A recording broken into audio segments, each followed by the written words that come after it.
Good evening, everyone. I am Mark, your right leaning friend, And I'm James, your left leaning friend. and And this is the Civil Civics Connection. oh, there we are. Okay. I was like, wait, what's going on here?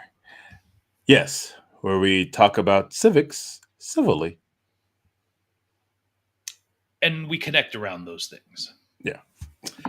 And of course, there's one main reason that we're here to have a Civil Civics Connection tonight. Can you guess why that is? Mm. Something happened yesterday. Kind of a, I don't know.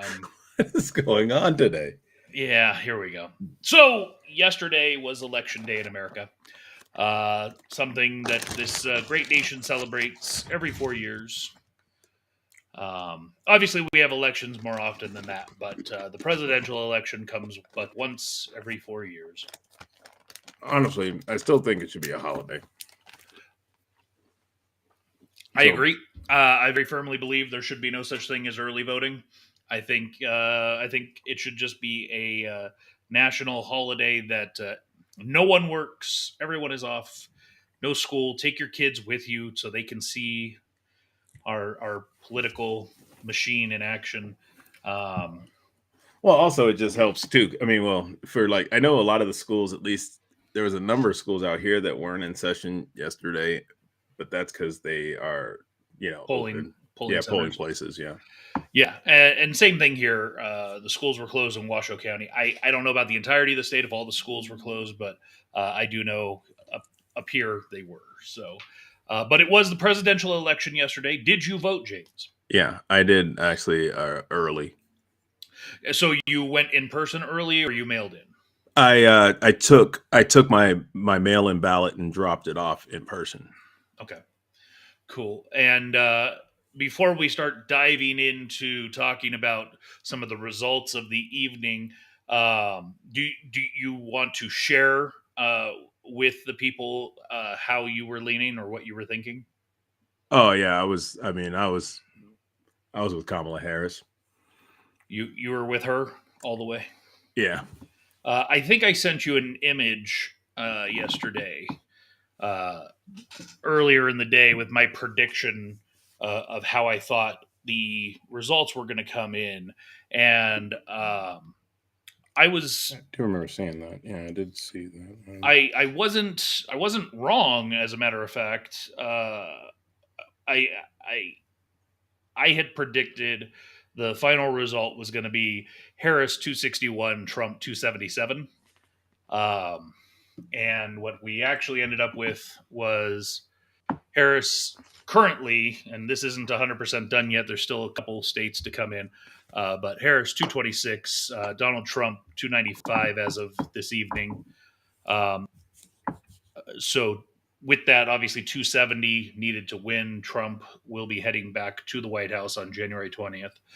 Um, to me, I think the most interesting aspect of this is, in a lot of the conversations I had with people leading up to this election, I not that I didn't care who won, but what I cared about was that whoever wins really needed to win in a concise fashion. Like I said, I really feel like either way, it needs to be 300 plus electoral votes to really put any question to bed on, it being too close or anything. Mhm. Um, what are your thoughts on this result?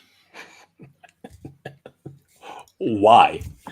Um, I just was like, dude, we've already gone through him, and it was. I I mean, mean, we've also had the last 4 years of her, she wasn't president; she was vice president, and that so like but again, to be clear, she has very much in interviews stated that, and I believe I'm not, she was maybe not in. verbatim, but she did say, she was asked directly, "What would you have done differently if you had been president?" And she literally said, "I can't think of anything I would have done differently." So that to me means even if she had been the one in the driver's seat, it would be the same. That again, I don't. That wasn't a great answer from her. I do agree, but like I think things would have, if she had been president, I think things might have been a little bit different. But yeah, And I agree with you. I think things would have been different if she had. And I think that's one of the problems a lot of people in America had with her as a candidate is that she wouldn't distance herself. She could have and should have, I think. and like the thing which also kind of is which is slightly irritating. Yeah, I do agree. Like she did say some things that I was just like, you could have, yeah, definitely distance yourself. But at the same time, people were like, oh, she was vice president. She did this, that she could have done that. It's like, bro, no, she's vice president. Vice president, like the president has the power. Like she could be in the room. Yeah, she can make suggestions, but it's at the end of the day, it's the president that makes those decisions.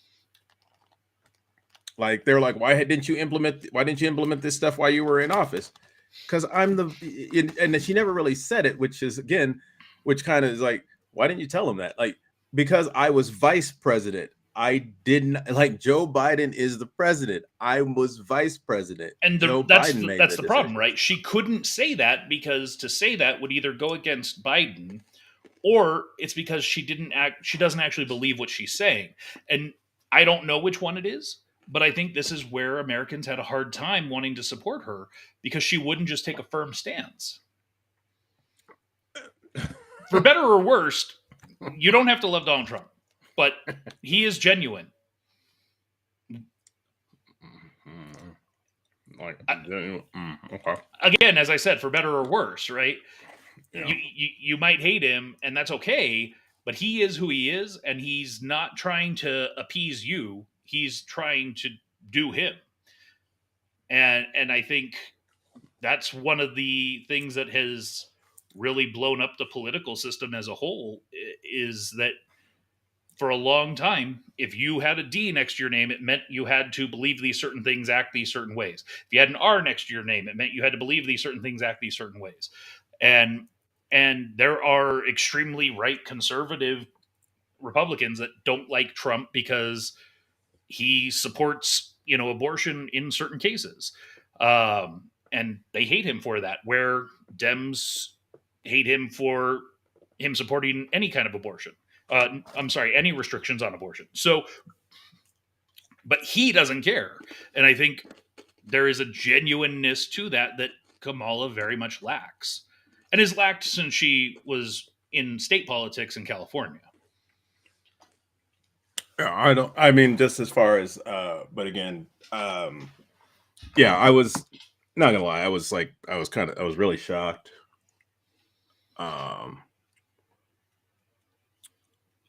When you say you were shocked, what did you think she was going to outright win? Did you think it was not going to be close? What did you think? No, I mean, I thought it would. I knew it was gonna. I knew just from all the reporting and just everything. I knew it was going to be a close race, but I didn't think it was going to be this. Like, I genuinely thought that. Yeah, because this isn't close. I mean, he's going to probably end up with 315, is what it's looking like. Yeah. And I think the more shocking thing to me that I don't think anyone saw coming is the popular vote. Yeah, that too. I mean, as of my snapshot here, as you can see, he's got a 4.5 million, almost 5 million vote lead. Yeah. I do got to say that I think it's important to call out that over 130, almost 140 million Americans voted, which is in this most recent count. That's huge. That's great to see. Yeah, absolutely. I'm glad that people went out and voiced their opinion either way. I think that's important. I think it is a sacred right that we have been given, that people have fought and died for. And that's the one thing that irritates me a lot of, with some of the guys guys and girls that I work with. And I was like, I was just simply asking. I was like, you guys registered to vote, you guys voting. And a lot of them were like, man, my vote doesn't matter. And I was like, yeah, but you got to understand, like, even like last election, it was, hundreds of votes. I mean, it turned out to be like thousands of votes, but hundreds of votes changed outcomes in in certain areas. Well, and we're going to talk about Nevada in a few minutes, but there is a race that we're going to talk about that hasn't been called yet. That is a very narrow margin, Yeah. and either way, yeah, everyone's vote matters, and anyone who thinks otherwise, I understand feeling defeated if something didn't go your way, right? Like if you voted for Kamala and you're upset that she didn't win, that doesn't mean your vote didn't count.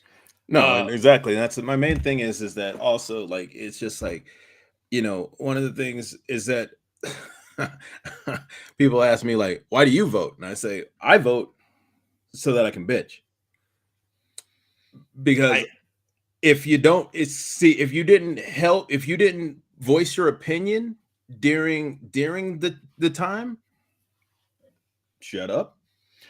I think it's more than that, though. I mean, I mean, I that's I an think you oversimplification of. no, absolutely, but I do think if you actually care, then get involved. One of the things that I think our society is really suffering from is a lack of good candidates in general.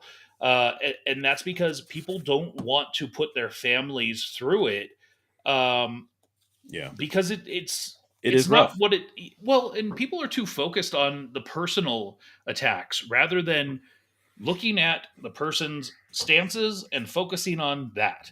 You know, I don't know if I asked you, James, what's your opinion on a border wall? Should there be one? And if you said no, I think there shouldn't be a border wall, and all of a sudden I'm saying, oh, so you're for immigrants coming in and murdering us? That's like an over It's a whole, yeah, exaggeration, and it yeah, happens both ways, right? There is this hyperbolic nature in which our society is in. Calling Donald Trump a Nazi or Hitler-esque, um, or calling Kamala Harris a leftist Marxist, whatever. Like, yeah. neither of those are helpful, and they are both such extreme points of view that people don't support them. Like, because I do genuinely believe that the very vast majority of America is more centrist than extreme. And I think you are one as well. I think you're more center than you are far left, right? Oh yeah, I mean, definitely not far left. And I am more centrist than I am far right. Um, but we've gotten to this point where, like, a lot of the politicians that are put before us are those extremes. Yeah, I, that is, yeah. There's a lot of them that are either or. I definitely think both parties need to, really take a look at themselves and say, where is our talent pool going to come from? Because we can't keep going the direction that we're going. Um, so, talking more a little bit about the electoral college.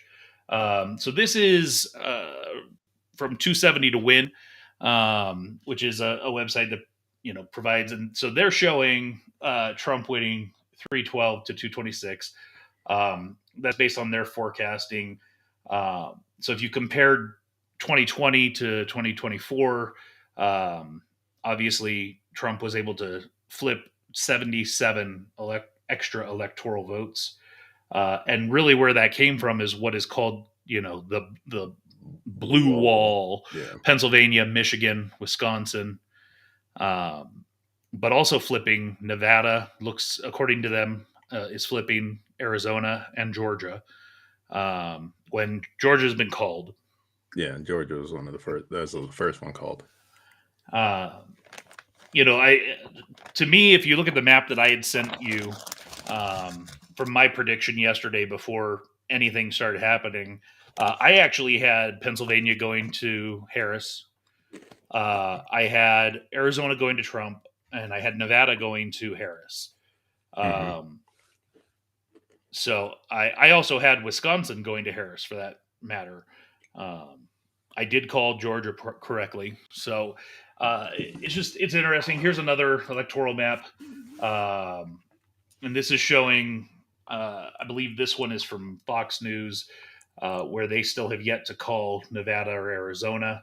Yeah, there's still about 86. Well, at least I know here, I believe it's still 86% done. Yeah. And a lot of So, the races are still close. well, I mean, this is just the presidential. I think Oh, yeah, yeah. I think I don't know what's holding them back in Nevada. I understand Maricopa County, Arizona, is what's holding back Arizona, but for Nevada, I think it's pretty clear at this point which way it's going to go for at least that race. Oh, yeah, presidential race. Yeah, Well, yeah, I mean, and this is looking at by county across America, and the one thing. the Warnacki board. Yeah. The one thing obviously to call out is from a county perspective, significantly more red than blue. Um, but obviously, as you know, majority of the blue counties are major population centers. Mm-hmm. That's just how it tends to be. That larger cities tend to draw more of the Democrat mentality individuals. So some interesting statistics. So the gender gap. So looking at men, 44% to Harris, 54% to Trump. And these are based off of exit polls. Mm-hmm. Women, And 54%. the exact opposite. Yeah. So what's actually surprising is how well Trump did amongst women. Um, because I think the Democrat Party was very much leaning on that whole abortion concept to try and use that against him. So I think they were thinking he'd be more in the 30s. Mm-hmm. Uh, looking at some of the uh, which I don't care about, but evidently a lot of people in politics care about the politics around what race you are. So white women, 47% to Kamala, 52% to Trump. Hispanic women, 61 Kamala, 37 Trump, and black women, 92 to Kamala.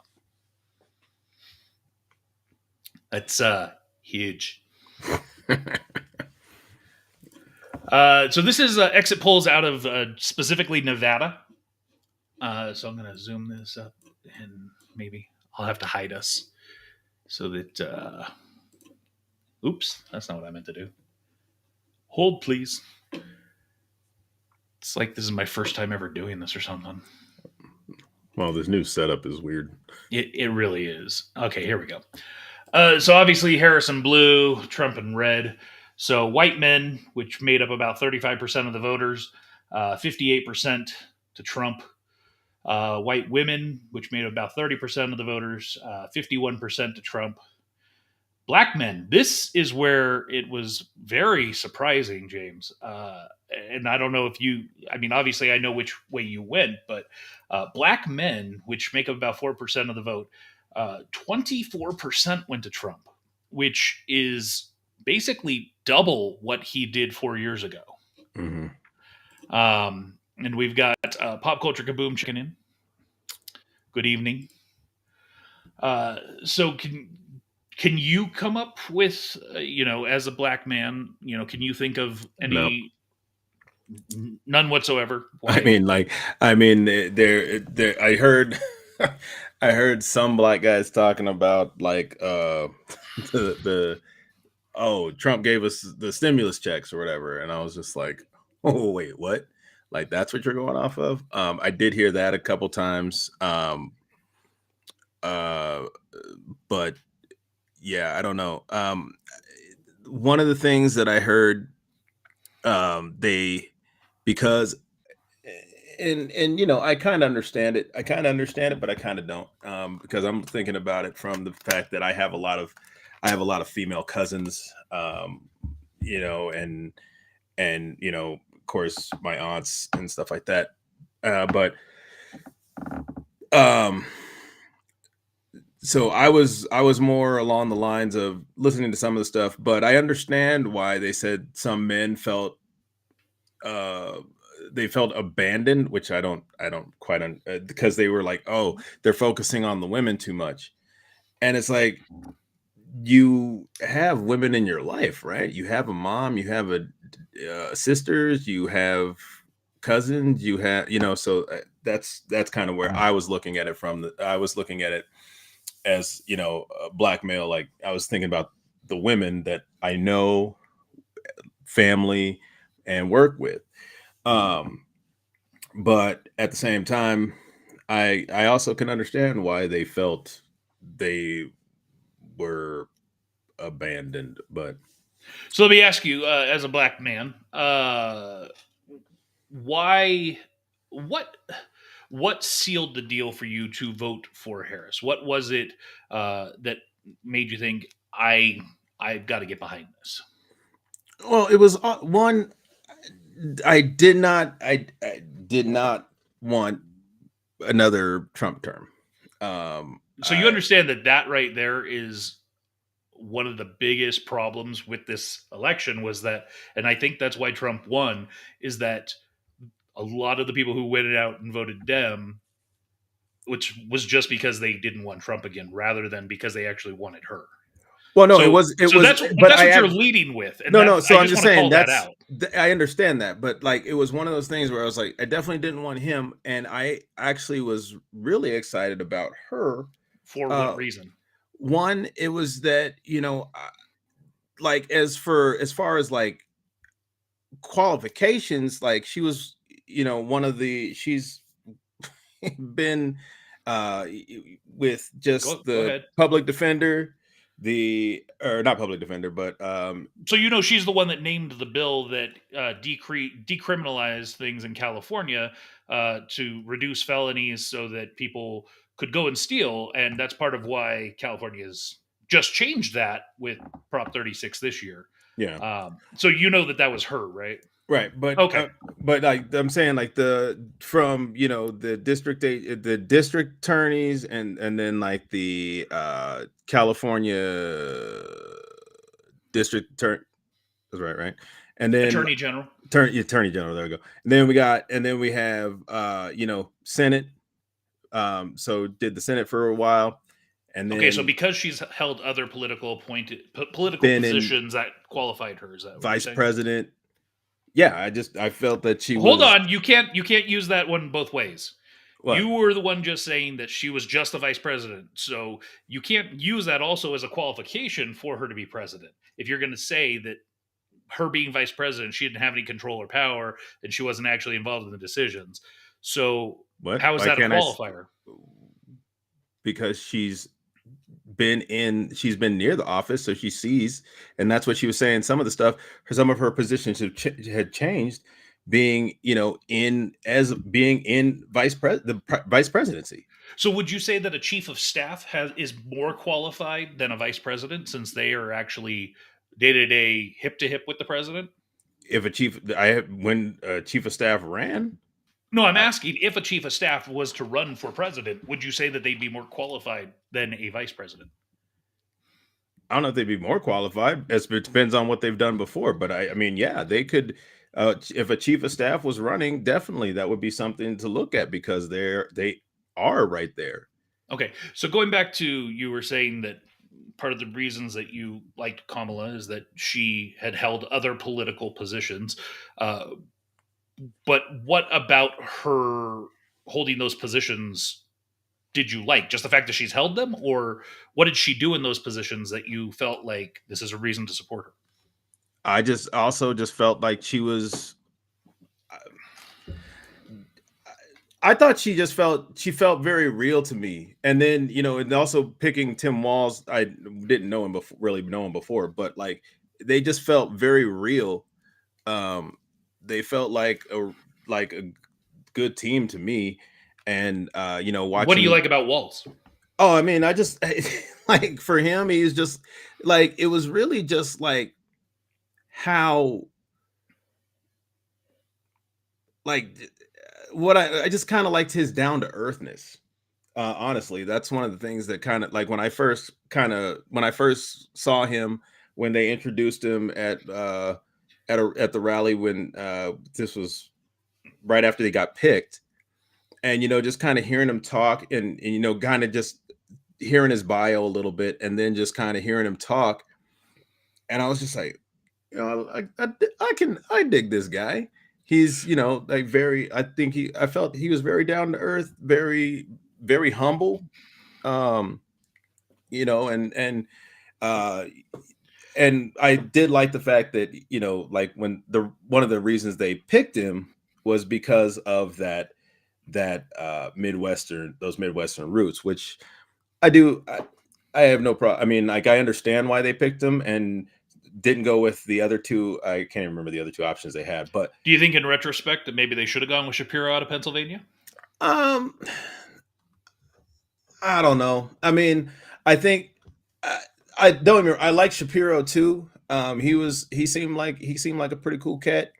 Like, I don't know, like, I don't really know a lot about him just because of Pennsylvania. But and I've never, and that's on the other side of the world.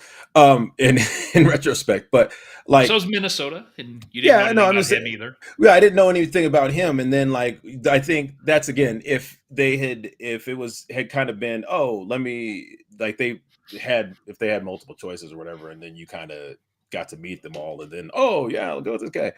That might have been a little different, but that's not how that works. And so when picking a vice presidential candidate, that's the person that's running, that's their choice. But yeah, I don't know if Shapiro would have made a difference. It's one of those coulda, woulda, shouldas type deal. He could have made a difference. I don't know. Could So have. going back to, and what I've heard so far is really the reason that you were supporting Kamala is your um, emotional feelings about her, and connecting. You feel like you connected with her in some uh, personal type way, but it Yeah, sounds like it had nothing to do with her actual but political philosophies, or I liked some of the things. I thought some of the things she was proposing. like. The first time home buyer, buyer thing, for the help assistance there, the helping with entrepreneurs, So you like free starting money. starting helping to start a business. And actually, that would have been in taxes. It wouldn't have really. I mean, it would have been. I don't know if it would have been free money, but it would have been definitely through taxes. But at the same time, and like some of it did have to be do with emotions. And I think some of that always does play into it as well. Like, Oh, absolutely. I think there's a large majority of black men that voted for Trump because they felt slighted by, as you already called out, they felt slighted by the Harris campaign, but they also felt slighted by Obama, and both Obamas, I should say, and the way that they, in essence, it's kind of like Joe Biden when he ran 4 years ago, made the comment, if you ain't voting for me, you're not black.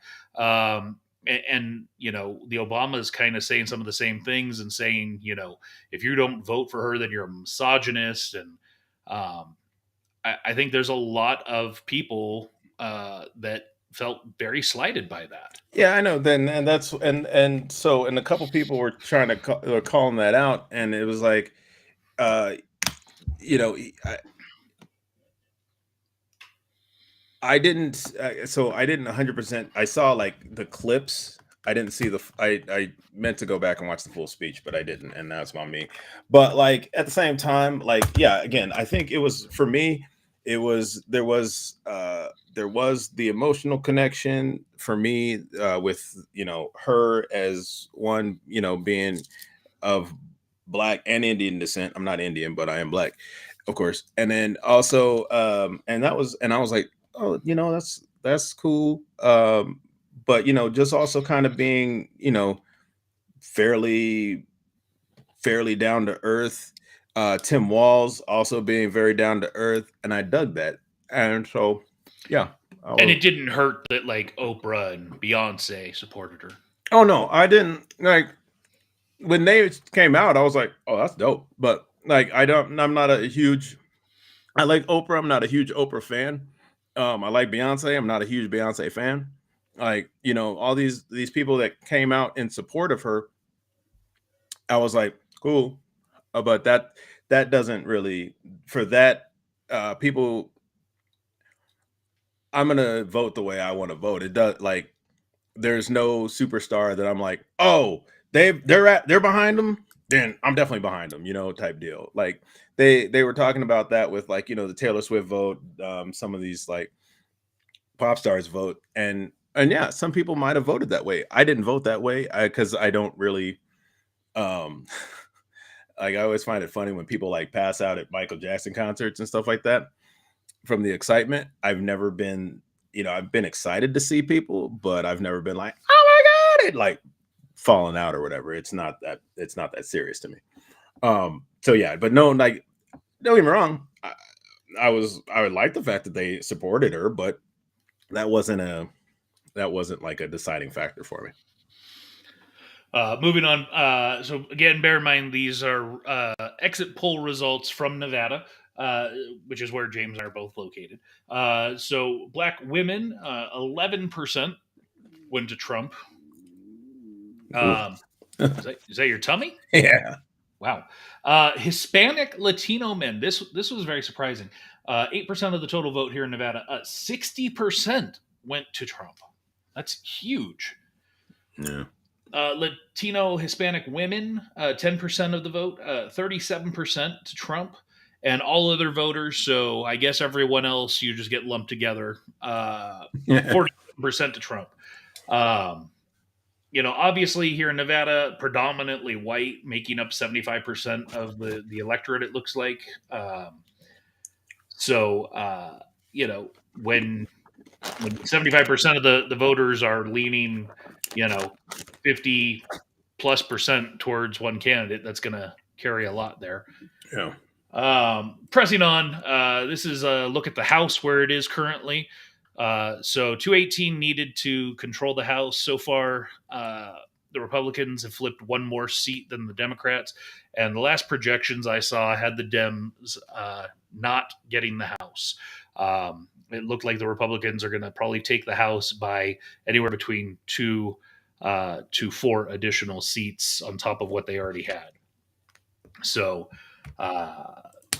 this is the House map, as you can see, very kind of similar to the Electoral map, the yeah, presidential electoral map. yeah, from like a lot of red. Obviously, the blue is in those areas where there's a lot of people, because the population centers again tend to lean more towards the Dems.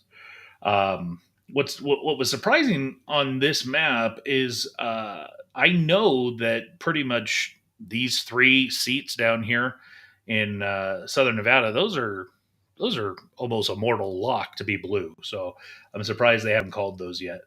Again, we'll look at that. Wait, is Alaska not picked either? So Alaska, no, has not closed. They have not called which way that one's going to go yet. But again, this is the House. This is right, of course. No. And looking at Nevada, so again, to me, these 3 seats down here, the 2 in Clark County, the one in Southern Nevada, they're all going to go blue, which is a very interesting.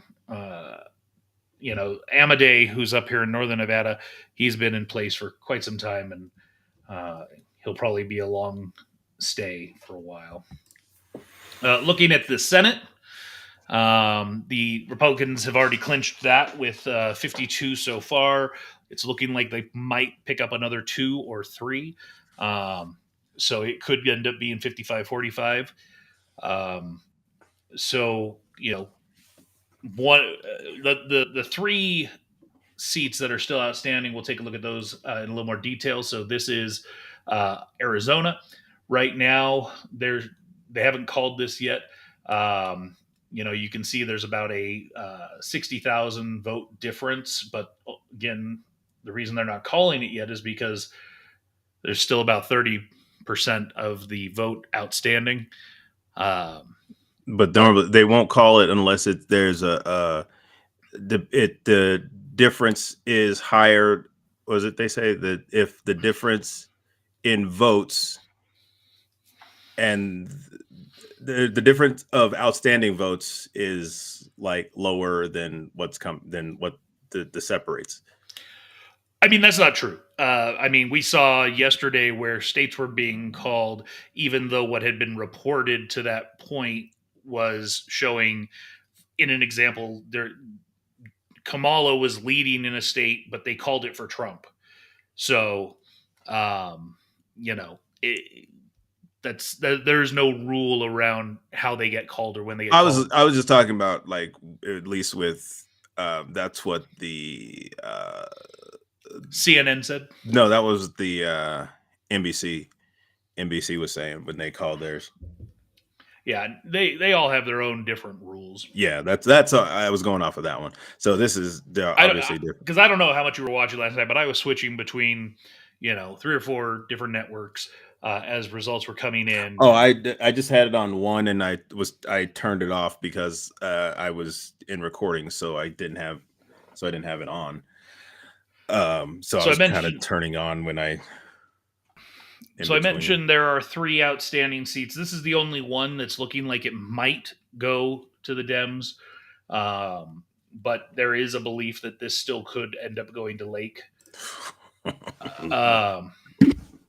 Next up, this is actually Pennsylvania. This is a very shocking one.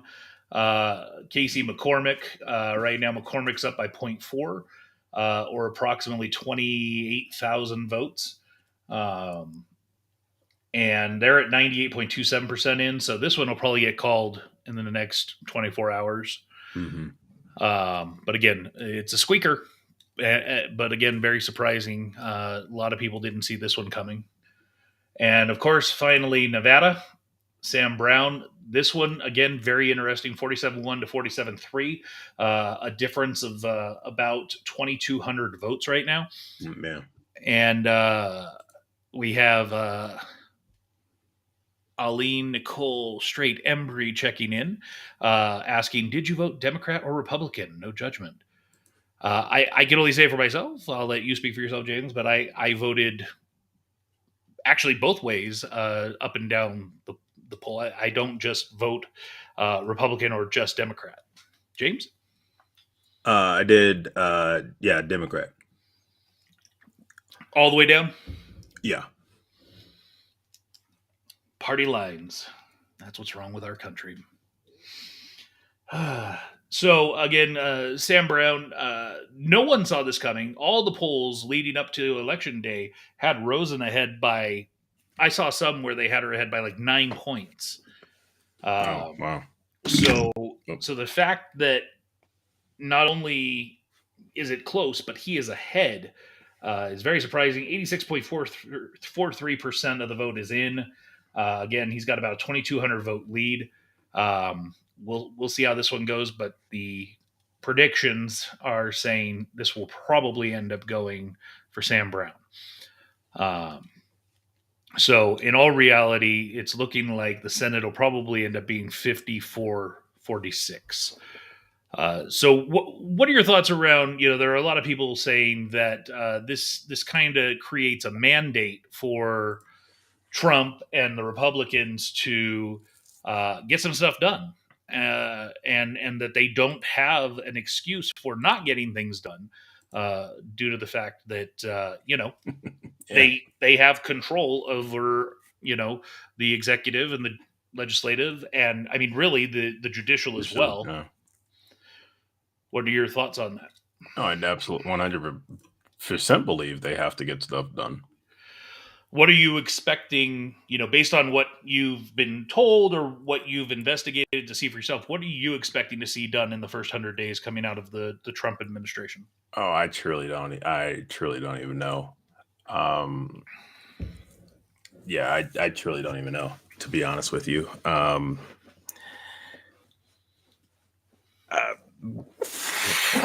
mean, probably I would think something about the wall or something. Yeah, I truly don't know, man. Is there, are you one of those people that are scared? Do you think that something's gonna go sideways, or? I'm not really scared. There is some trepidation, I guess would be the word. For what? What causes that trepidation? What is it that you think may happen that would? Oh, just the some of that stuff from Project 2025 Which was, he disavowed and said is not him. yeah, okay. I'll believe it when I but anyways, but yeah. So, what in Project 2025 bothered you? It was just some of the stuff with the like with the board of or eliminating what was it, the education Department of Education. Department of Education. Some of the stuff on the with the bans on uh well, just reproductive rights. Some of the stuff, just, I mean, that was a lot. So even though Trump and That was one Vance of them. both themselves came out and said multiple times that they do not support a ban on abortion, you don't believe it. And why? What? I mean, bear in mind, Trump, his first term, he had the House, he had the Senate for 2 years, and could have done any of those things then and didn't. If that's what he believed, or if that's what you genuinely believe. I don't know. I'm just like, again, I just don't.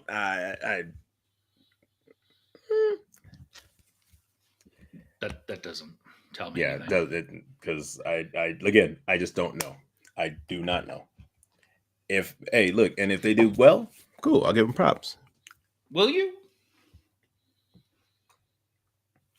I said that last time. And so it's interesting to me to see how elections unfold being an adult now, from my perceptions of how things worked with my younger self and how they actually work.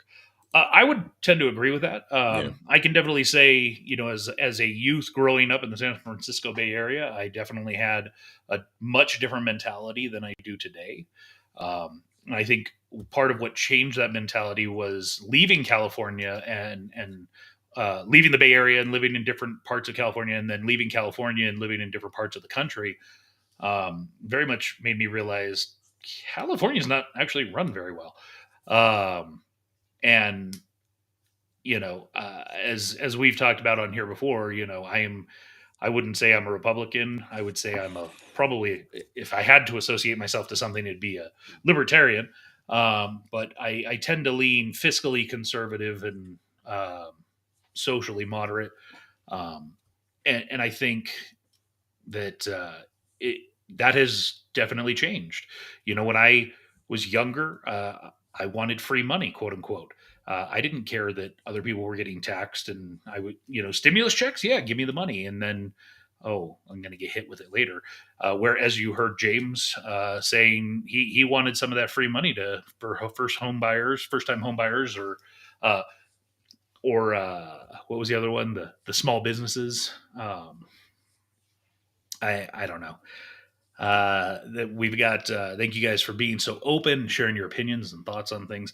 Uh, that's how this country needs to operate. I think one of the problems that we have is that we are getting way too divided, not willing to have these conversations. We don't have to agree on everything. It's important that we don't, as a matter of fact, but it's important that we try to understand the other people's point of view. Yeah, I will say that's one thing that does irritate me about like, I remember a couple years ago, there was I was at a house party, and there was a young lady, and I can't remember. I was kind of like zoned out, but I remember something about, he said he said something that she didn't like. Basically, he was asking them if he could get them, if they wanted anything to drink, basically. So he was being polite and asking if he could get them anything to drink. But the way that he said it, one of the girls got super offended. And I was just like, bro, what? Like, and then he was like, okay, well, and don't get me wrong, he was also drunk too. And I knew that. But at the same time, he was telling them, like, he was like, yo, like, stop yelling at me, like, teach me, like, what do you want? Like, what do you want me to say to you? Like, what do you want to be referred to as, like, as a woman, blah, blah. And she was like, you should already know, blah. I'm like, bruh, this is the dumbest thing. I was like, yo, this is the dumbest thing I've ever heard in my life. He's asking to be educated on a topic, mm-hmm. and you're still belittling him because he should already know. If he's saying, what do you want to be referred to as? Tell him what you would like to be referred to as. He wants to know. He's genuinely asking you as a person because he realized that he offended you. And that's one of the things that happens in politics, is where we don't want to listen to both sides. And then again, I'm not gonna lie, I've been guilty of it too. But when we'll shut down, it'll basically just shut down because you don't want to hear it. Mm-hmm. And that's part of what leads towards, a Civil War II, the sequel, is when people aren't willing to have tough conversations, and listen to other people's philosophies and points of view. That's the only way we evolve as a society. There have been times where I've thought one thing, and I'll sit down and I'll listen to what someone has to say, and it sparks something, and I start doing research and I look into it and I find, oh, maybe I'm wrong. And that, I think, is the one thing you would probably never hear from Trump, or you would never hear from Harris, is that, oh, I'm wrong. I think they both are so headstrong individuals that they think they must be right. And that's unappealing to everyone. Yeah, no, I know. And that's, that's it. Yeah, absolutely. I think one of the things, I know that she said that she had had some, because I watched a number of her rallies. Most of them were her rallies.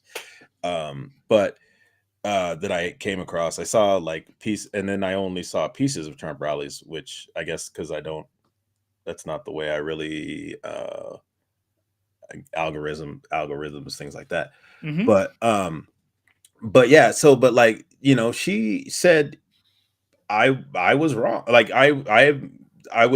She didn't say I was wrong, but she said her positions had changed due to things that happened, or things she experienced after she had been on the certain side of things. Mm-hmm. And so so that was, I did, I respected that. And again, I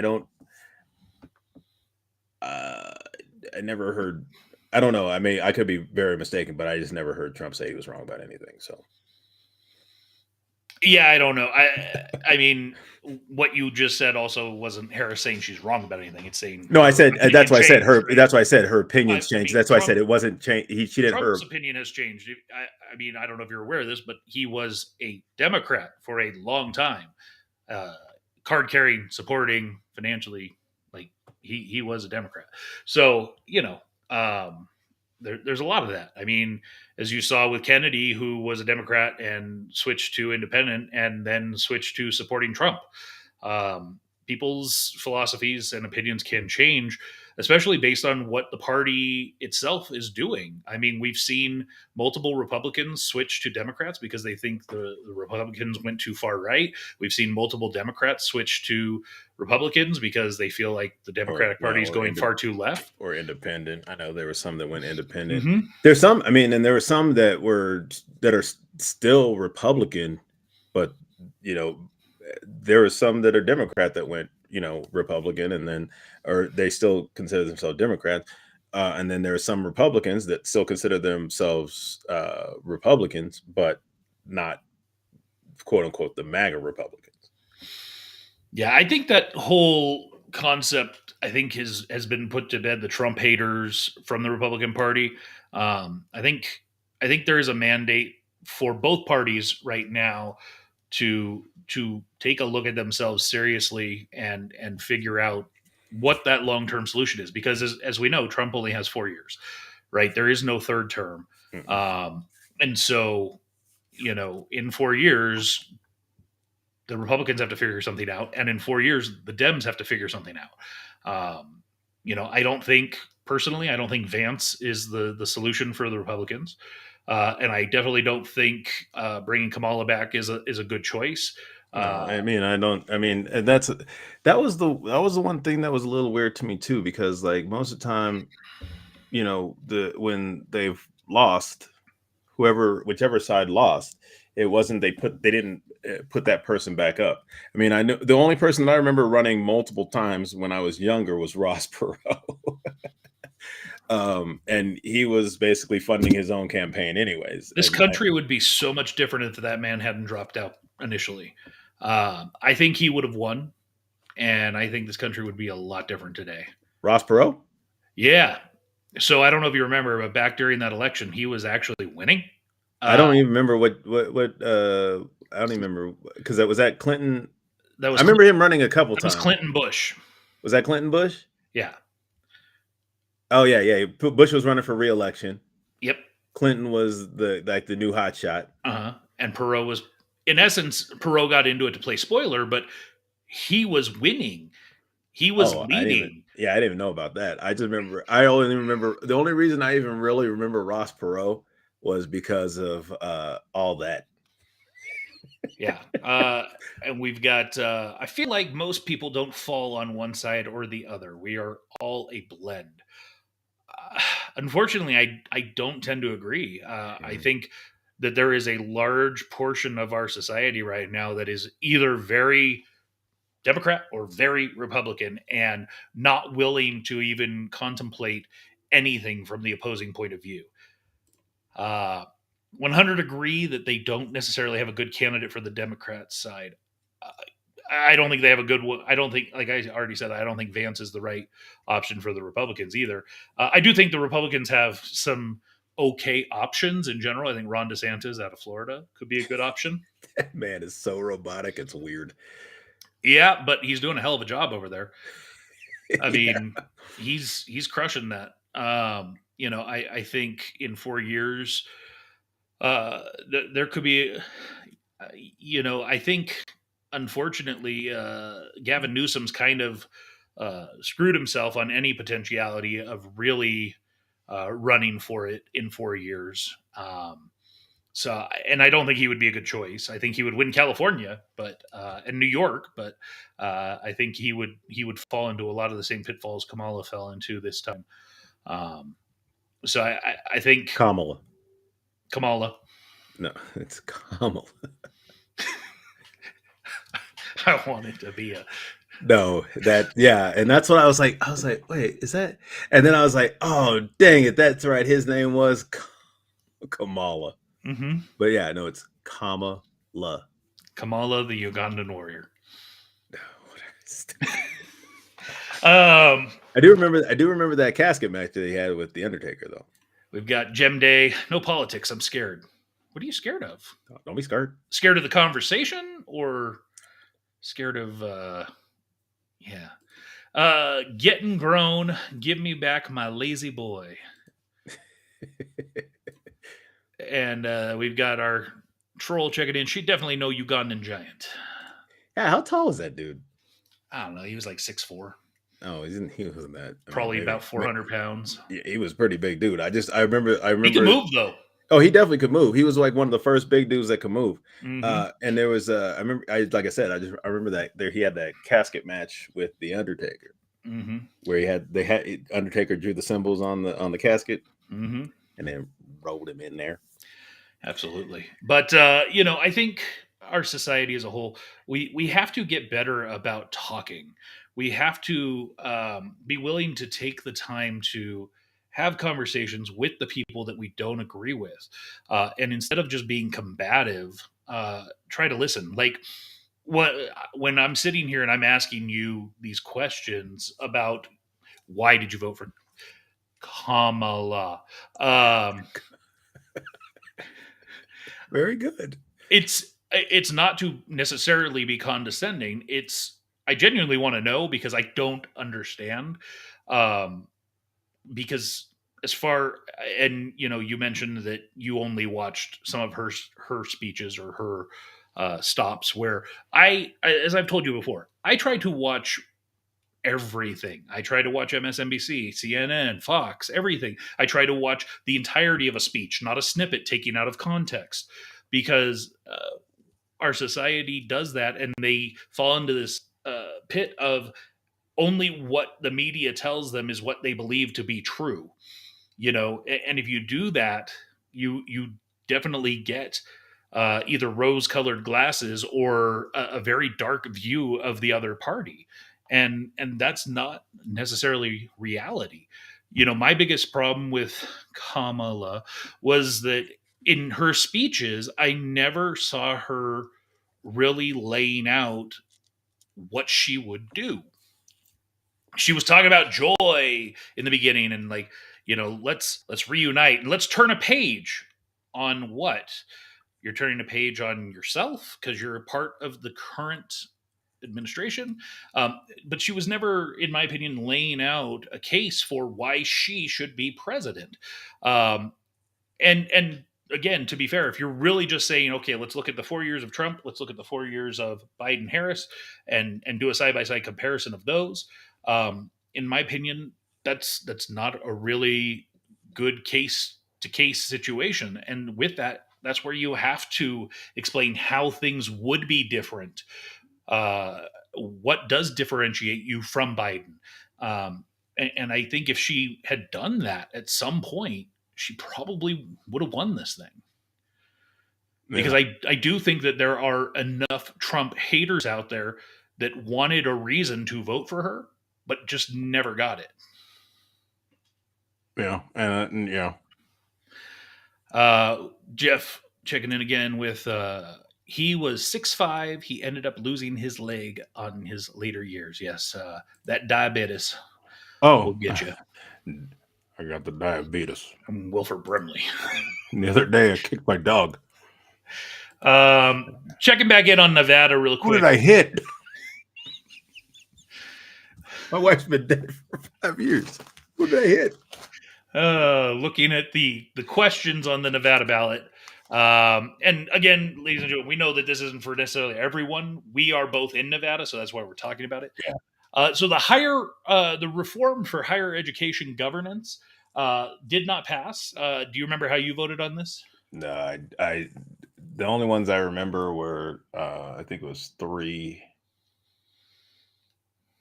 and I can't remember I don't 100% don't remember how I Okay. I know I looked into it and when I decided, but I couldn't remember how. This one, it was one of those. I was confused by the wording.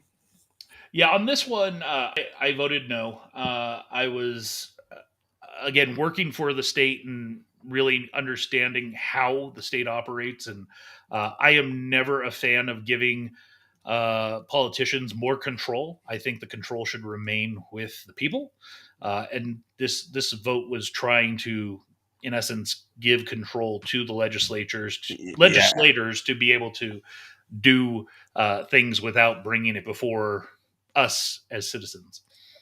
Yeah, I think because I didn't really understand what the higher education governance was, but I think I remember I was just looking up the kind of the what do you call those, the cliff notes, so I could just kind of understand what no and yes meant. And I think I went no on that one.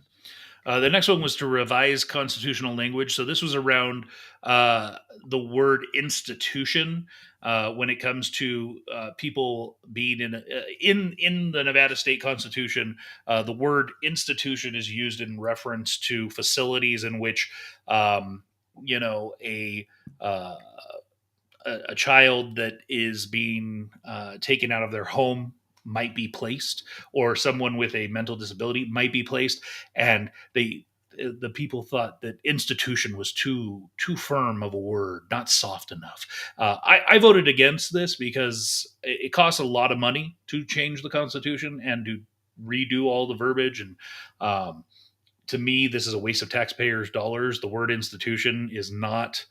To me, cool. Just change it. Like, just don't use the word institution. Like, if it's written down, yeah, but you don't have to use it. Yeah, Number three, you said you remember. Do you remember how you voted on this one? Yeah, I did know on that one. Yeah, and this was where they were trying to convince you that everyone should be able to vote in any primary. And that's what I thought. I thought this was already. I thought this was kind of shot down already. Like, because I remember seeing that before, where they were talking about open primaries for the election, and that's what I remember. Like the last time there was, I think like 2 years ago. Yeah, and so this it actually passed 2 years ago. Oh, okay. In See, Nevada, for something to get added to the Constitution, it has to pass twice. Okay, see, I didn't realize that it passed the last time. Yeah, luckily it did not pass this time. It Yeah. was close. Yeah. But if it had passed, this would have allowed anyone to basically vote in any primary, Which and, I think is kind of wonky. and it would have brought in ranked choice voting, And which that I looks don't confusing as hell. It is. It delays processes, and it ultimately the It person can that throw you out people's votes, right? yes, because if you voted for a person and you said this is the person I want, So but there's they like don't get 1, 50 2, 3, 4, and 5, and then you rank them, and then if that person that you pick doesn't get like 50%, they get knocked off, and then your vote goes to somebody else, right? it Or something could, like that? yeah, It could go to somebody else, and it's like, bro, Mhm. wait, hold on, I didn't vote for Yeah. that person. yeah. We had 7 total questions, so the next 4. So number 4 was to remove the word the slavery exception. So to be clear, what this really was is when it referred to inmates. Yeah, it said something about. I remember seeing something about like what it had to do with the word slave. They couldn't be used as slaves or something like that. Yes, or indentured servants. Yeah. So it basically it hasn't been used in that way in decades. That was kind of taken out as an actual practice. Inmates, and I can speak to this because I used to actually pay the inmates. In all the inmates who do work in the state, whether it's milking cows, whether it's fighting fires, they're all getting paid. Yeah. Not much. Not much. They're getting paid. Yeah. And so this was again in the Constitution. It's still because it's a living document, right? It still had this in it, and so this was to remove it. And this to me was a valid case Yeah. of let's get this out of the Constitution. Yeah, that one I think I know I voted to get that out as well. The next one was exempting diapers from sales tax. I'm not a fan of this because I don't think we should be paying sales tax on anything, frankly. I'm not a fan of it. I was like, diapers though. I mean, for me, I was just like, I wasn't even thinking about. I was like, Yeah, I have a kid, and so it would have been nice to have then. Yeah. I said yes, even though I can see this becoming very quickly a slippery slope. I don't know if you remember, but a few years ago, they had us vote on if feminine hygiene products should be tax exempt, and yeah. I do remember that. Yeah, I remember that. Again, I don't think anything should have sales tax, but that's just me. Yeah, but I mean, I was like, diapers, for grown people, for adult diapers too. Yeah, so number 6, again, this is one that was silly to me because in Nevada we already have the right to an abortion. This literally was a question to reaffirm that. It wasn't to, it quite literally doesn't really change a thing. No, to reaffirm it. Yeah. Yeah, so again, it's a waste of money, taxpayer dollars. Does that, so it doesn't change the wording or anything? No, not really, no. Then why would just because it was on the ballot and stuff, it cost people money? Oh. Yeah. And then, of course, finally, requiring a photo ID to vote. How did you go on this one, James? I don't remember on this one.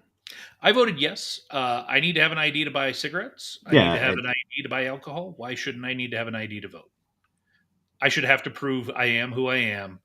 I'm going. Yeah, I thought. I mean, even when you go, like, I know when I dropped my ballot off, I don't have to show an ID. But anytime, like when that's a lie. No, even when you vote in person, you don't have to show your ID. You just have to tell who you are and where you live. That was California. Mhm. That was California when I'd walk up and show them my ID, and then they'd cross me off the list. Mhm. That's right, because I would go up. Actually, you know what? Because I think I only went to the ballot one time, like an actual voted, because otherwise I did the mail in. Where I actually go in and drop it off. I don't actually put it in the mail. Or drop it in a Dropbox, mostly because I didn't really know what the Dropboxes were, but I also don't really trust them. But yeah, no, I think that was I don't remember how I voted on that one, but yeah, it's like I have no problem showing ID. Oh, because that's right, because I did go up and I was just like, they were like, your name, because I had, but I had to go find the polling place that was actually my polling place, unless I don't know if Nevada does the whole wherever, but like as long as you're kind of in the county. But I know, like, I went in and I told them my name. They looked at my name, gave them my address, and they were like, all right, cool, crossed it off, and then I went and voted. And Jeff says that he's confused because they asked for his ID. You could have just said no. Oh. They didn't have to see your ID. That's not a requirement. It will be based on this passing. And of course, Tyre's checking in with politics. Meh. So finally, on the politics front, just wanted to pull this up. So this is from Silver State general election results, looking at the Nevada State Senate.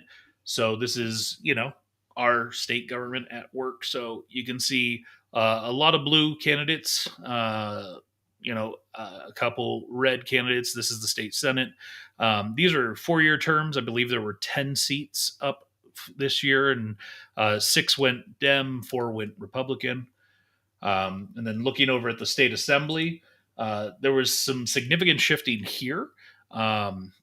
The Dems still hold the state assembly, but by a much narrower margin. There were a lot of people that were in the state concerned of a supermajority being held in both the Senate and assembly, because if that happened, then pretty much anything the governor would want to try and do could just be overturned. Right. And so they do have a supermajority in the Senate. The Dems do, but in the House, it's very close. It is, I believe, last I checked, it's 22-18. Okay. So, but I don't know how many seats are there. Do you have any other political thoughts? Any civics based thoughts? Nah. Well, then I guess we should switch on over to the other one. Yeah. What do you think? Ow, my elbow!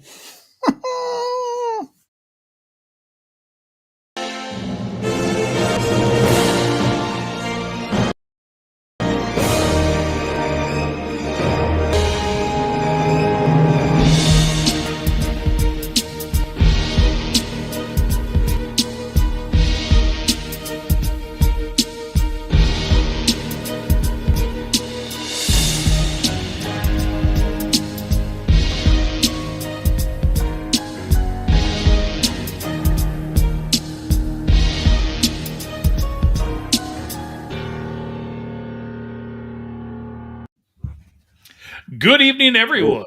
I am Mark, your fat friend. And I'm James, your black friend. And this is the Fat and Black Connection, where we talk about anything and everything as long as it's interesting to us. Absolutely. So enough of that politics stuff. What do you got going on? How you been? What you been up to? We started recording for Oak Bridge season 2. Got a few people done today. We got tomorrow's gonna be a long A day. And yeah, so that's what's been going on.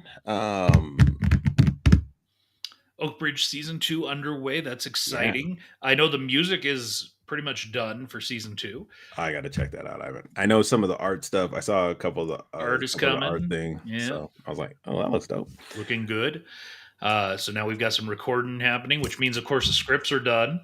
Yeah. So that's exciting. And also going along with that, not going to go into too much detail.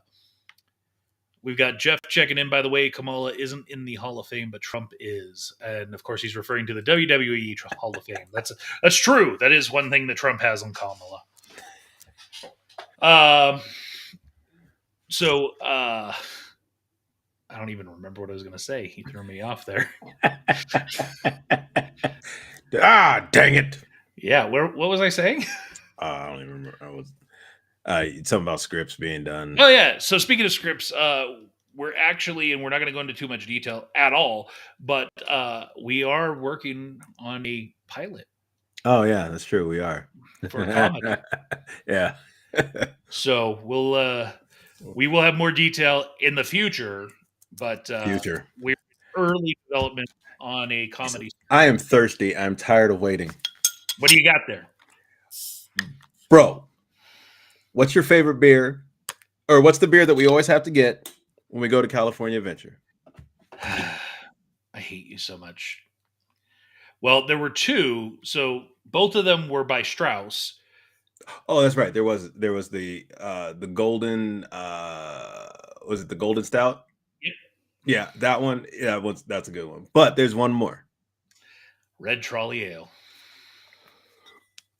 Bam, baby! I found it. I'm so jealous. I already told you the story because you made me tell you early. But yes, I went to this little place. It said craft beers, and so I was like, oh, I was right there. So I was like, yeah, let me check it out real quick, see what they got. And I walked in, and I saw this, the Carl Strauss peanut butter cup porter. Peanut butter cup porter, yeah, which is phenomenal as well. But I was like, I went in there and I was like, yo, I can't remember. I saw the name Carl Strauss and I was like, I can't remember if it's from Carl Strauss because it's been a while. Mm-hmm.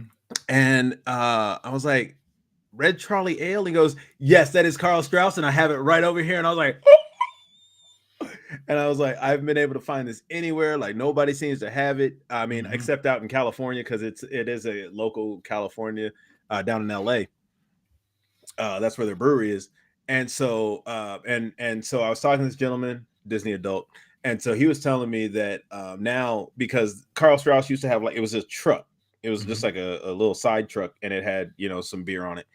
A couple of their I think it had like 2 or 3 of their beers on there. Mm-hmm. And then he was telling me now, since it's San Francisco, they changed stuff around.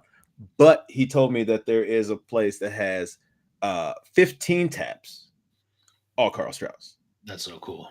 Yeah. So I'm like, oh, then it looks like I might be spending a couple of days in California Adventure. Mm-hmm.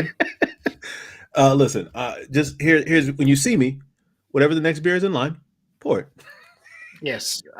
Tyrus asks, is James double fisting? Not right now.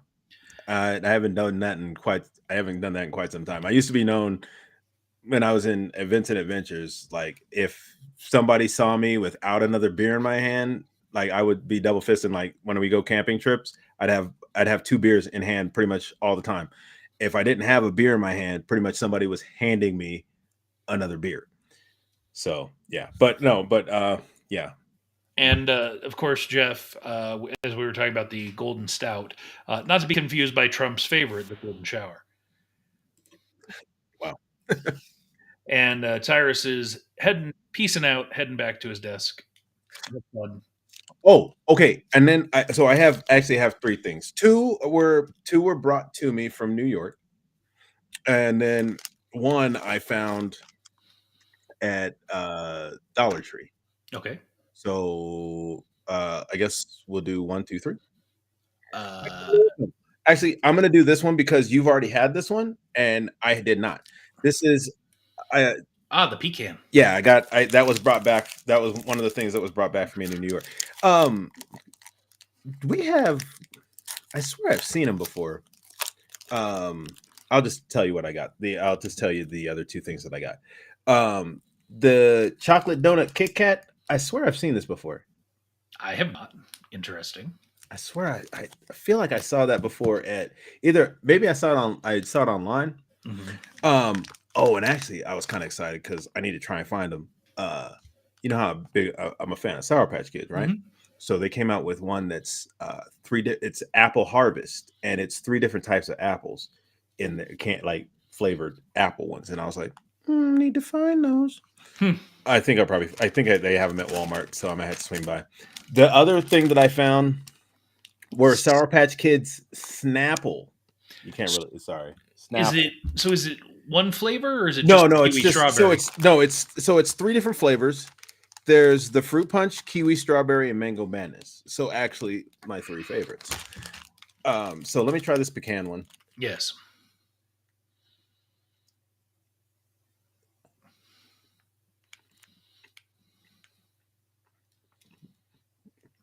Thoughts? I'm not really tasting the pecan. Does it taste like a normal Snickers to you? Mm-hmm. You need to take a bigger bite then.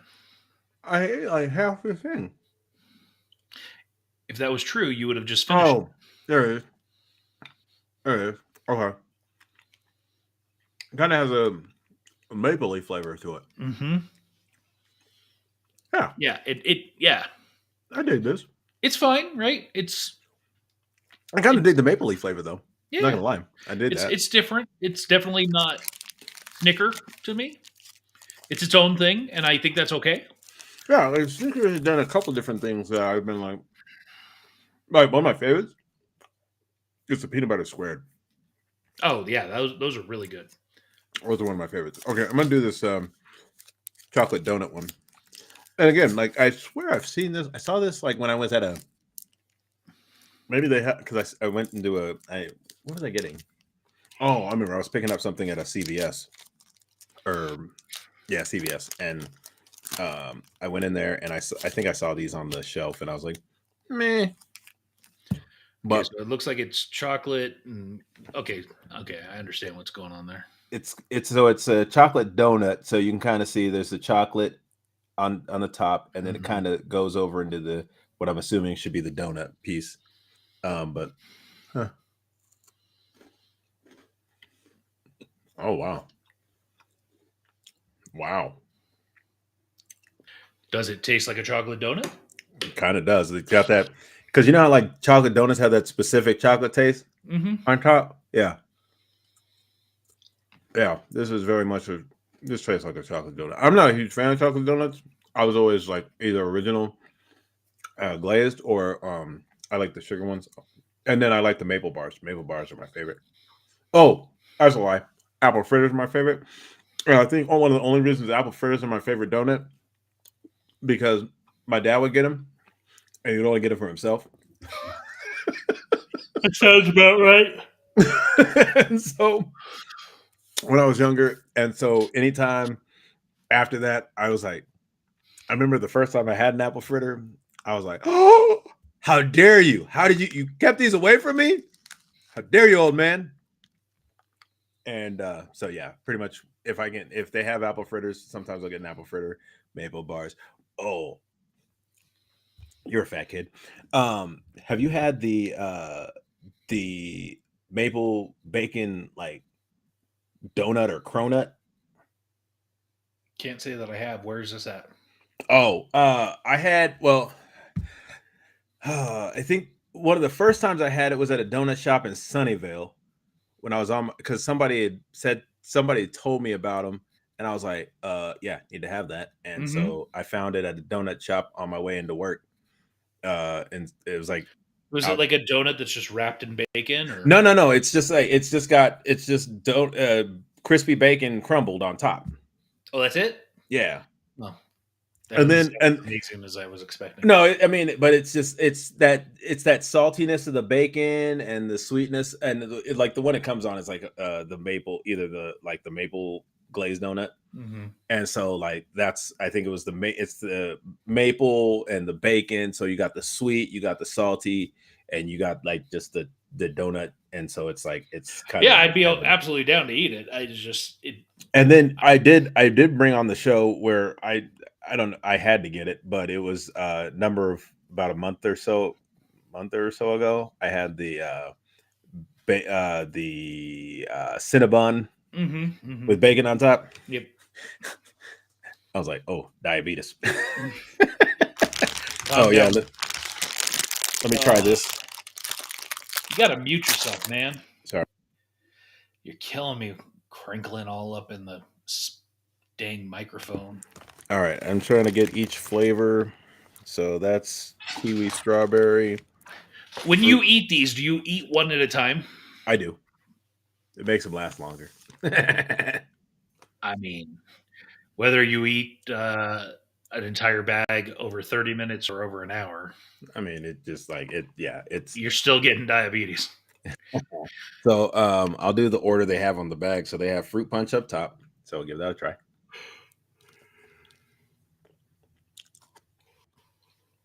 What I'm interested in about this is that these drinks aren't necessarily sour. So No, so these ones aren't so when they do some of these, it's not that they're sour.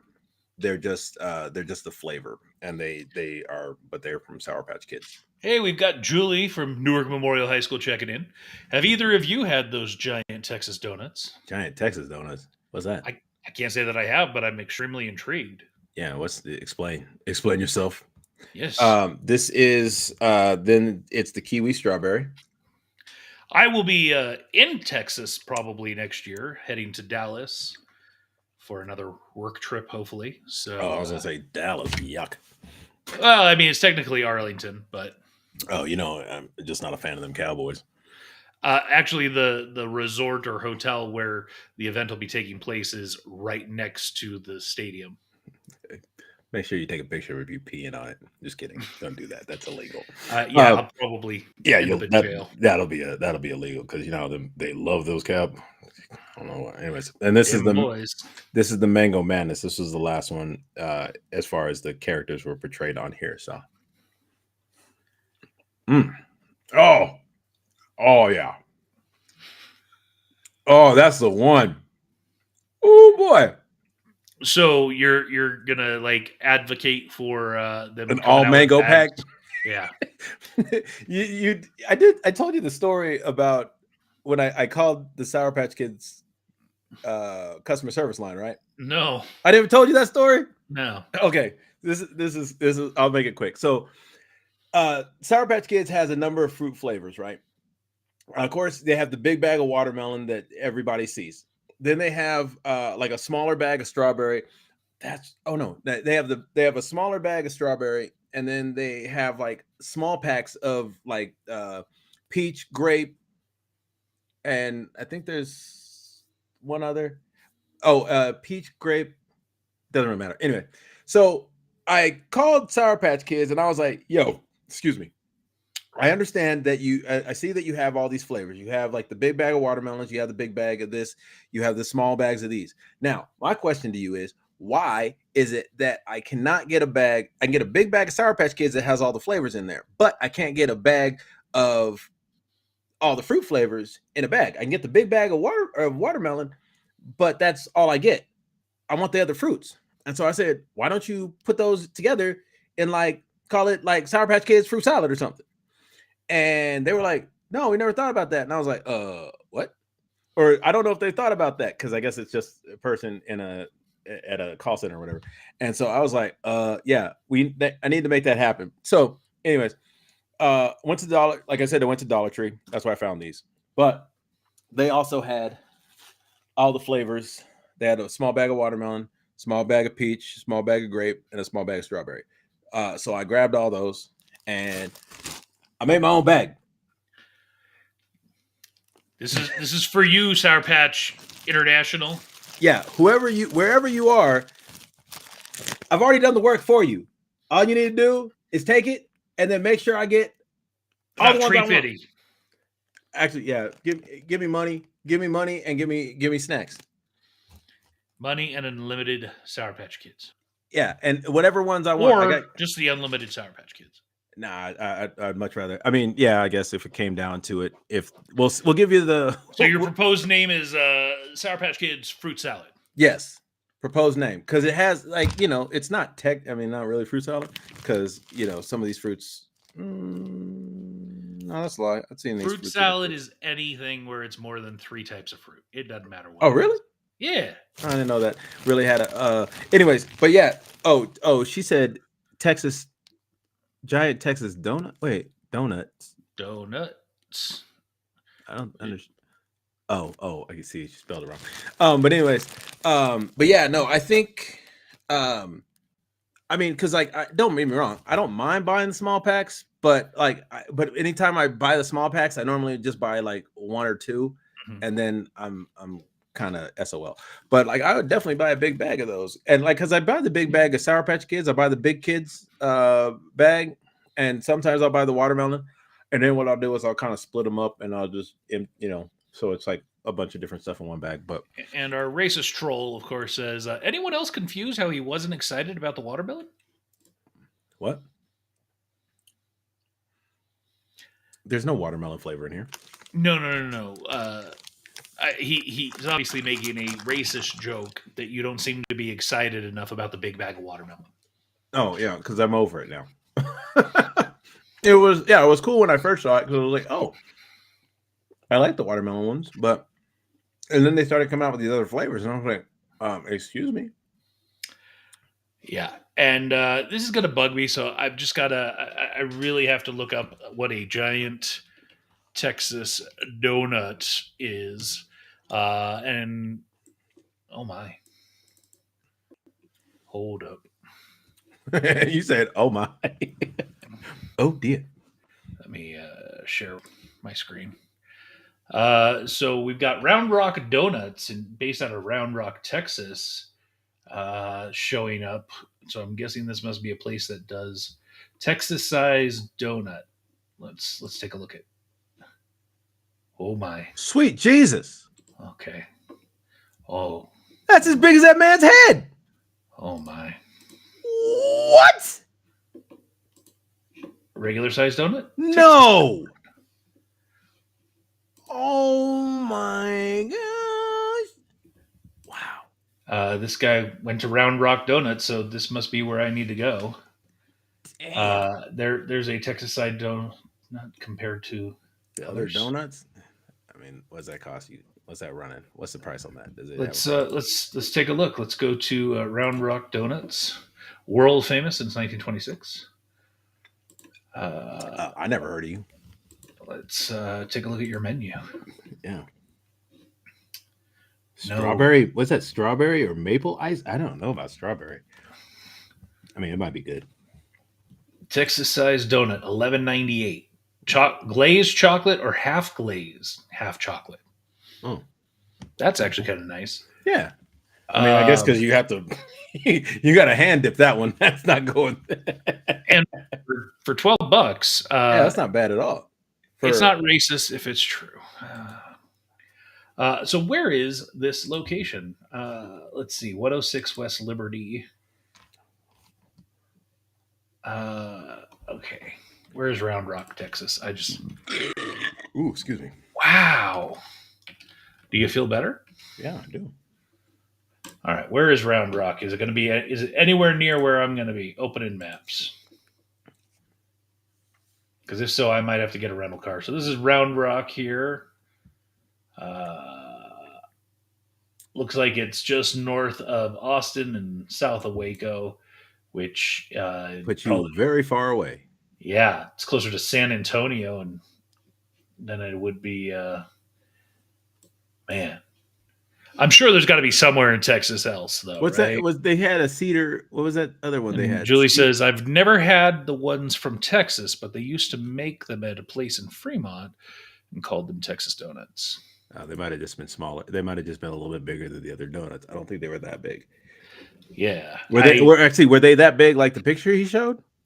Yeah, I would. And Julie, why is this like the first time I'm hearing from you? Like, why is this the first time you've like showed up, or has she showed up before and I just didn't realize?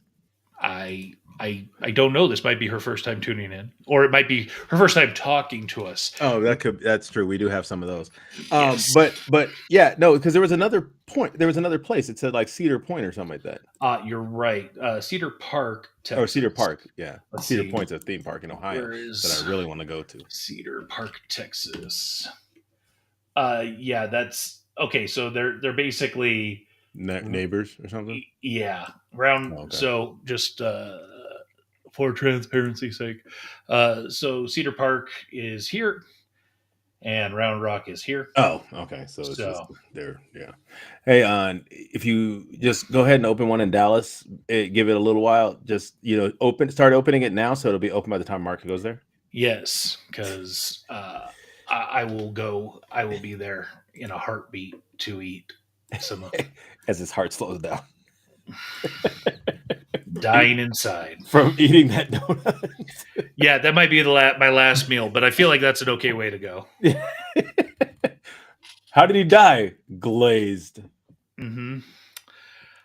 Speaking of glazed, our good friends over at the dynamic father-son duo. Look So weird. What? look at Lawrence's eyes. They look a little glazed over, huh? Yeah. I wonder, it is California where they doing a little puff and looks like he's holding that like a joint there. Father-son toke session. That's one thing that will never happen there. Yeah. Julie says they weren't as big as a whole box, but I remember they were pretty big. And how long ago was this? Because I mean, if you were a kid, donuts are huge. Why are you hating so much right now? I'm just asking. I'm not hating. I'm just So saying. much hate. I just want because How can you hate on a fellow alumni? I'm not hating. I'm just saying. Were they really that big, or were your hands just really small? Evidently, James is going to need Connie to validate for you. I miss Connie so much. That's what she said. What? I miss Connie so much. No, I mean, obviously he said that about something you said previously. Anyways, Lawrence and Diego Iriarte, the dynamic father-son duo. As you can see here, they're signing some of the Mickey Mouse in the Fantastic Worlds of Steamboat Willie Ash cans. This was actually at a signing event in Newark, California at Chris's Comics. Newark? And Is that inside? Is that the one in the mall, or is that a different? yes, yes, it is. And interestingly enough, I have a friend named Chris, not of Chris's Comics, who recently went into Chris's Comics, and lo and behold, he found a Murphy's Inc. Ash can in there. Oh, nice. So he was sending me pictures. So that was kind of cool. But the reason that I have them on screen is we're excited to announce 97 Now Productions is hosting the dynamic father and son duo at Fan Expo in San Francisco. Oh, wow. Yes, Icy Sound Comics will be there at booth A650. So if you are in the San Francisco Bay Area later this month, it is the end of the month. I think it's the 29th, 30th, and 1st of December. Really? Yeah. Of December? Yeah, 29th, 30th of November, and 1st of December. Dang. Right Getting right in that holiday season. Yeah, so if you are going to be in the San Francisco Bay Area, head over to A650 for the Icy Sound Comics booth. See the dynamic duo father-son. Is Jam going to be there with him? I don't know. I know that Jam is going to be there. I just don't know if he's already gotten his own booth. Oh, that's right. Hopefully not. He should be with my us. I know my man do his own stuff, but hey man. And Julie says, ha ha ha, I was a kid? Yes. I'm sure we have a picture somewhere. Show me proof. I'm just kidding. I'm kidding. Man, you're getting about as bad as Jeff. Oh man, no, I'm just kidding. Julie, thanks for joining us today. You know what? I think I need to find that donut and then again find 3 people to share it with. So speaking of Jam, we of course have we have, of course, shown off this art before. So KaboomCon 2, the kickoff to Halloween, is coming September 19th to the 21st, 2025 in Carson City Community Center. Of course, hosted by 97 and Now Productions, which I think if you haven't figured it out by now is ya boys. And Visit Carson. Yes, that's right. Visit Carson City is Visit Carson City. That's right, because there is a city called Carson. So Visit Carson City. Yes. Let's be Visit more Carson specific. City, Nevada, specifically. Specifically. So interestingly, we've had a number of vendors sign up that are out of state. Arizona, Well, remember- Michigan, Florida. We had a couple that were interested from out of state last time, but it was only a day, so they were like, They didn't want to come for just a Man. 1-day event, and so Right. this one's huge, right? We've talked about it, but we're going to talk about it again. Friday, we're going to have vendor check-in and setup, and then Friday night movie screening. "Hey, a movie." Ghostbusters 2, which Dose. of course is the cover art here. And There you people, I've had a couple Master people say, Video. "Why are you guys doing Ghostbusters 2, not 1?" Because it's this is KaboomCon 2. two. Like, duh. listen. If you're coming, make sure to watch Ghostbusters 1. Not that it actually does. Mhm. Ghostbusters. Does It Ghostbusters doesn't 1? hurt to have the background. Yeah, but I mean, I think you could see Ghostbusters 2 without seeing Ghostbusters 1. And if you haven't seen Ghostbusters 1, man, I blame your parents. Yeah, I mean, you there might be a little bit of confusion because of the Sigourney Weaver and Bill Murray interactions, but I mean, otherwise, yeah, it's There's good to have nothing- the background, to have the character development that happens in 1. right. But anyway, I must say, anyways, if you, if wasn't there a third that was like a video game though?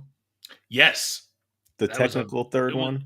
it was an amazing video game. It was written by the guys, and all of them are in it, are Yeah. voicing their own characters. What was that on?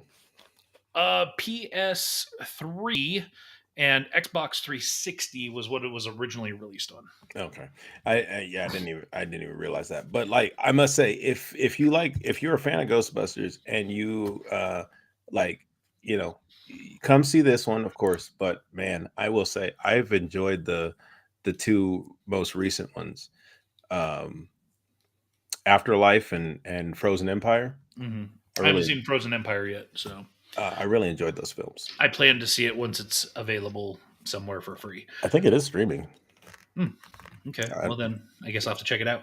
Yeah. But anyways, so Friday night movie screening, Ghostbusters 2, and then Saturday morning, bright and early, 9 a.m. to 6 p.m. KaboomCon Day 1, panels, presentations, retail, food,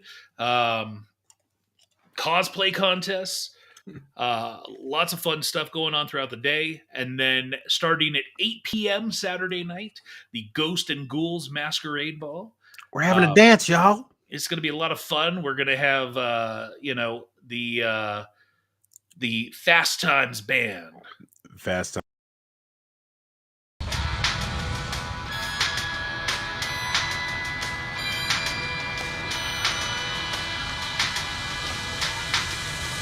I'm cutting it loose.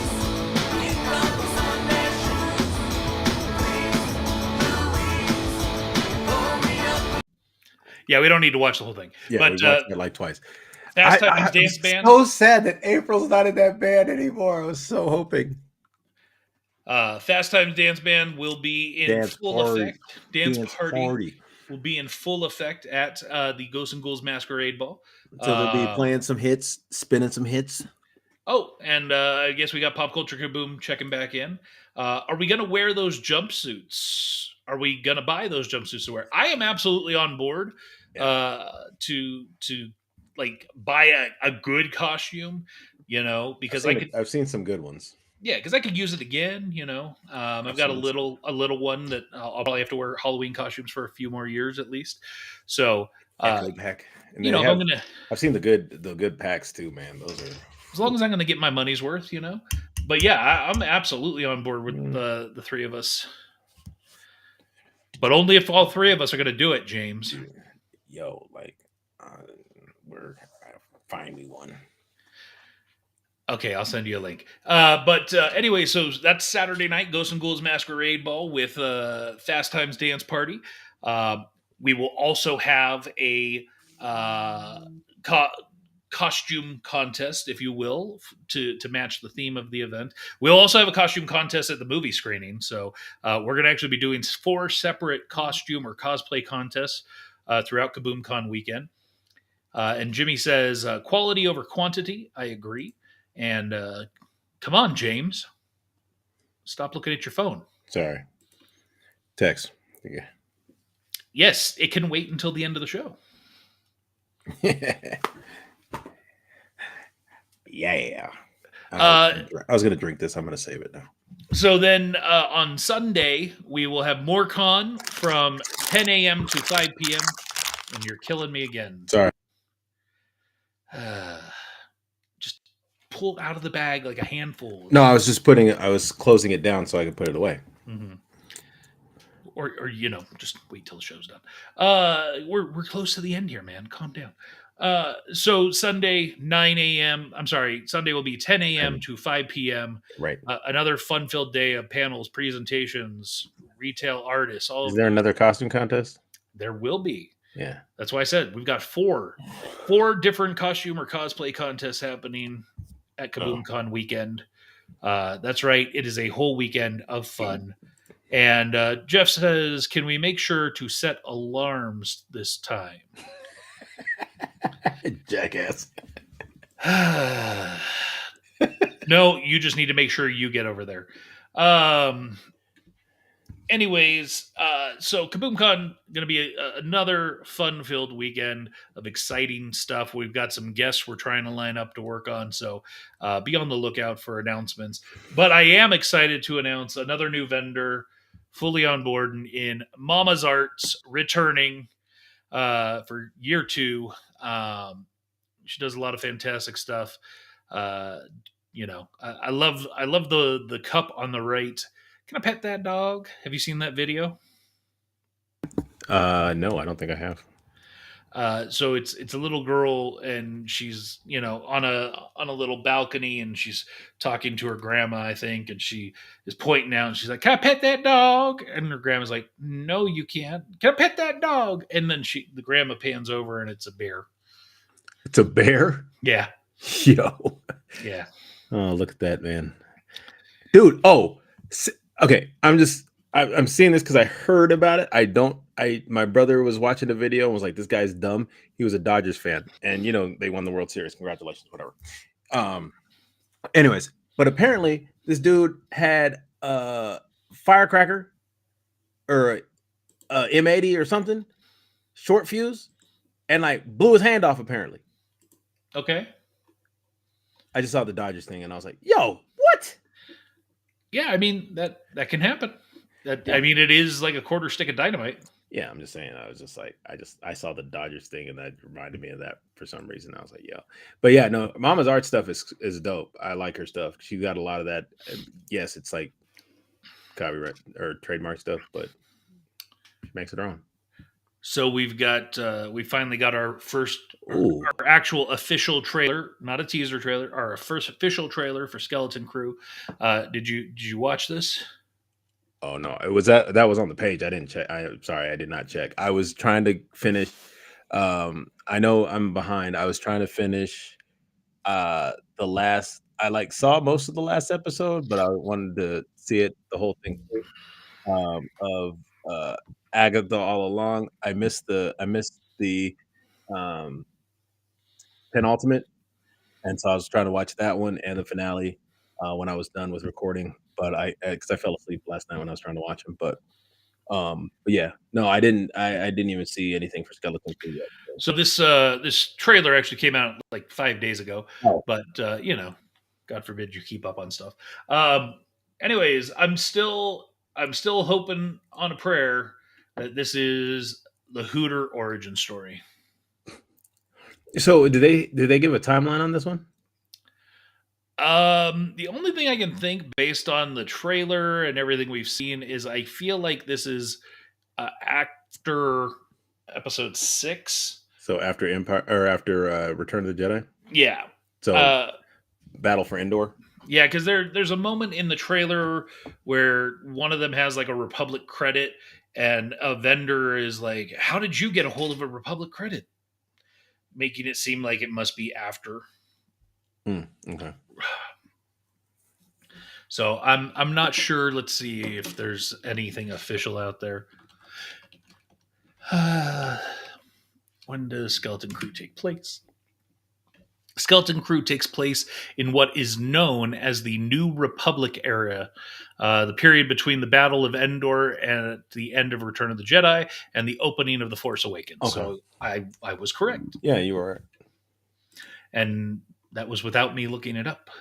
Hooters was my favorite hotel back in the day. What are you talking about? That hotel was ass when it opened. I went in there once. I made the mistake of going in there during the day. Place was garbage. Yeah. It's absolute garbage. Yeah, it was. I agree. Also, like, I mean, this is gonna. I mean, you know, what's Hooters known for, right? But like, I went in there. Wings. That too. Okay. But actually, I remember. So we went in there for lunch when it was still new, and they didn't have the samurai. I was like, "What? You don't have the samurai? Oh, we don't have all the flavors, bro. What? You're Hooters. You are the Hotel. Hooters Hotel. You should have all the wings. Like you should have flavors I don't even know about right now." Yes, that would make sense. Yeah. And they were like, I was like, "Can I get you have the, I don't see them on here. You got the samurai wings?" "Oh, no, we don't have that." What? Yeah. But, and so I was kind of over it at that point. But also, yeah, it was just like, yeah, no. And if you ever, listen, I'm going to tell you, there was I remember I went to one of my coworkers when I used to work with, rest in peace, bro. We used to go into the. You're not going to say their name. You're just going to say one of my coworkers. Rest in peace. Like, yeah, because like, what's his name? DeMonte. He died. This was years ago. I found out about it. He died later on, but we went to Hooters after work one day over in Pleasanton, and because that's where I was working at Stone Ridge, and yeah, we went in. I guess it was the end of day shift and started night shift. Day and night. the lonely stoner seems to free his mind at night. At night. Yeah, no, it was just like, yo, like the girls that they had on during the day. Okay. But the ones at night, yeah, you understood why. Yeah, but like there was one, the one in Fremont was a little different. Like the one in Fremont had some good looking ones that worked during the day. But that didn't last very long. But now it's this barbecue spot. If you haven't, you haven't been back to Fremont in a long time. And I won't be. Yeah, but like there was this barbecue spot, and me and my boy KD, Kevin Dillard, we used to go in there, and that place was fire. Actually, you know, I do. You bringing up Fremont, I do want to shout out to our dam who isn't around. Oh much yeah, these days. he hasn't been around, but it's a good Mr. reason Brian why. Allen Hobbs. Congratulations, he is now the Newark Memorial band and choir teacher. Yeah, way to go back to your alma mater, aka where your mom used to teach too, bro. Yeah, I wonder if he'll eventually go by H. Probably not. Not. That name, he can go like B. Hey Brad. Hey, oh man, I gotta show up to school and do that to him. Yeah, that's the only reason I could see myself like stepping foot back there at this point would be to, you know, go support him. Hey Brian, hey, how you doing, man? You good? You teaching? Yeah, you gonna teach him some music? So he did confirm that they are having choir and band performances and stuff. So I do think we should try to show up at one of his events and yeah, maybe plan that out a little bit. Yeah, show some love. But anyways, you got anything else fun and or exciting going on? Not really, my friends. We're, like I said, we're flying hard and fast trying to get these recordings done. So that'll be. So last I checked, we're looking at probably being 95% completed first week of December from a recording perspective. Yeah. We're probably going to be it's probably going to have to go a little bit past that, just as what I'm looking at right now, just because of some of the ins and outs of things that are working out right now. But I'm trying to figure out how to get those done earlier than later. So can you give any kind of predictions or projections on when episode 1 might air? I would. I'm hoping for like February. That's being very hopeful. But I think by March, April, somewhere in there, that's a more realistic goal. But like if everything could be done, like, and so like one of the things I'm trying to do is start getting stuff over, so that we can start putting, at least piecing stuff together and seeing how it's sounding together and things like that along those lines, and start getting some sound effects and things done. And so if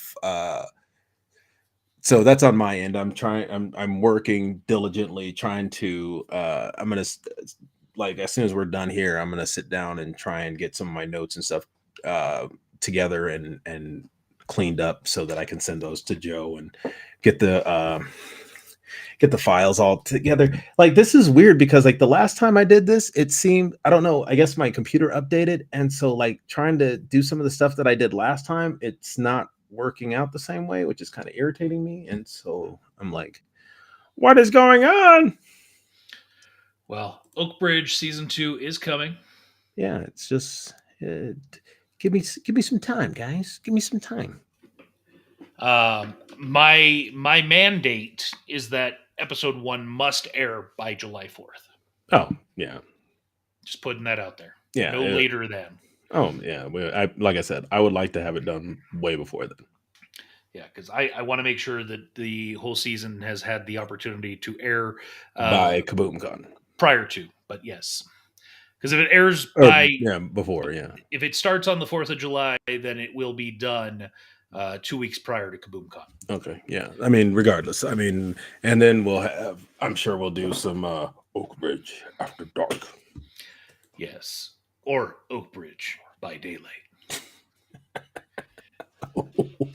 Oh wait, what was that? Oh, what was that one? By daylight. I don't know. There was something about. Yeah, anyways, but yeah, no, cool. So yeah, like I said, if you're a fan, Jimmy says, "Hey, you guys, season 6 finale of Pop Culture Kaboom's radio show is this Sunday. oh, You're more than welcome to stop by."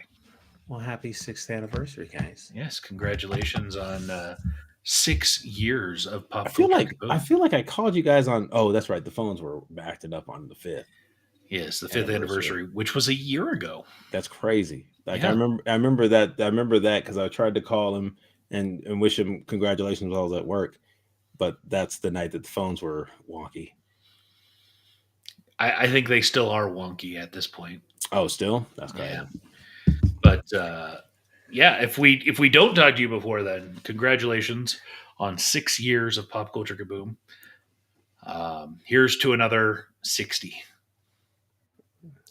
Oh, no. Haha, you can't do it. It's like, bam. It's like, I need one more finger real quick. Anyways, wow, he's having a hard time typing. So they are still iffed. Yeah, is he doing that talk to text thing? Him and Tyrus and Jeff. Anyways, I don't got anything else. I'm pretty tired. Wrap it up. Tie it. Throw it out. Call it good. Call it good. Peace out. A-Town out.